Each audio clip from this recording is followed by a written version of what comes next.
Haleluya, haleluya. Ndika vafunzi vomancha Freddy hane vala va miledza ya manda manji nga manda ndikuri vathu vaxo ni songo tenda u dzula no gwagwamala vathu vaxo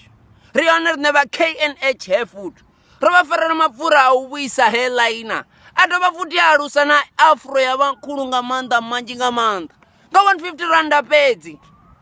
va wana chibotebote cha 250 milliliters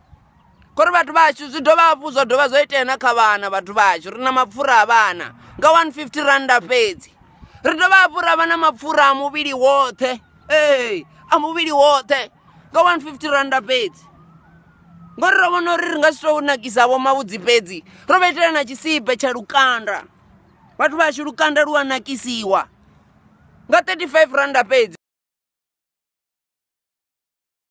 ri dovha hafhu ra va na green special ya vurine vathu vaxo nga 360 randa pedzi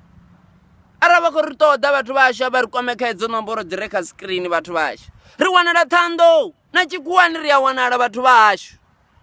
ro da u ni thusa nga manda manji nga manda kuri vathu vaxo a ri chivi na muthu rine arava ku ṱoḓa u shuma kha rine va ri kwama hanefho futhi